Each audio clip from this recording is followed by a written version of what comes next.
Now, if you don't believe that Iran's a threat to the world, you don't want to believe it. And there are people like that.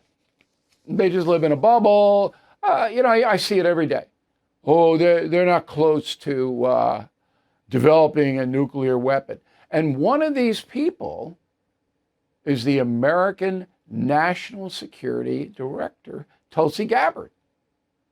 This is an amazing story. So Gabbard doesn't see the threat, even though President Trump appointed her at national security. He doesn't see it. Roll the tape. Political elite and warmongers are carelessly fomenting fear and tensions between nuclear powers. Perhaps it's because they are confident that they will have access to nuclear shelters for themselves and for their families that regular people won't have access to. So it's up to us, the people, to speak up and demand an end to this madness. Now, that was just posted about a week ago. And Trump's mad. That's it for Tulsi. She's done.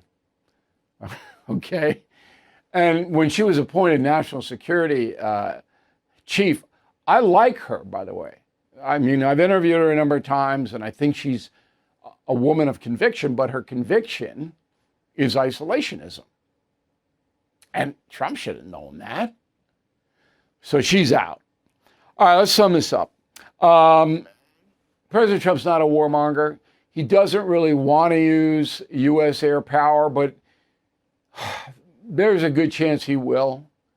A lot of it has to do with how the mullahs behave. If the mullahs would surrender and the UN people would go in there under U.S. supervision and dismantle the whole thing, then there wouldn't be a need for it. That's probably a long shot. The mullahs themselves are going to wind up like Gaddafi with their throats cut in a ditch. That's going to happen to them. But if they were to surrender, maybe they could extend their lives a little bit. The other possibility is the Iranian army will turn on the mullahs. Remote. Okay, but the Persians are different than the Arabs. Right? The popular support in Iran is not with the mullahs, but they got the secret police state going on. All right, so I can't predict with any certainty what will happen.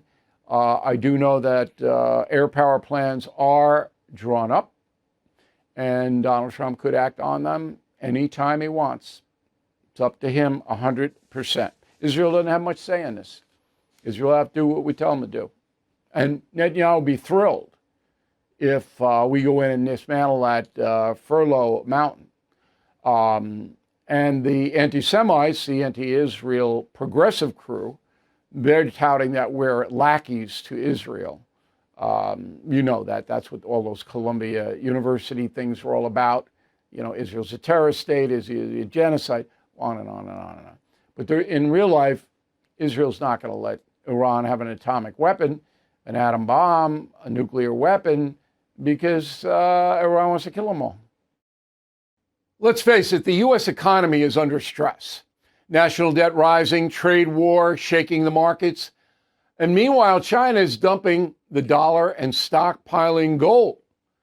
That's why I protected my savings with physical gold and silver through the only dealer I trust, American Hartford Gold. And you can do this. Get precious metals delivered to your door or place in a tax-advantaged gold IRA. They'll even help you roll over your existing IRA or 401k, tax and penalty free. With billions in precious metals delivered, thousands of 5-star reviews, and an A+ from the Better Business Bureau, you can trust American Hartford Gold as I do. Please call 866-501-5201 or text BILL to 65532. Again, that's 866-501-5201 or text BILL to 65532. Thank you for watching. To view full episodes of the No Spin News anytime, sign up to become a BillO'Reilly.com premium or concierge member today.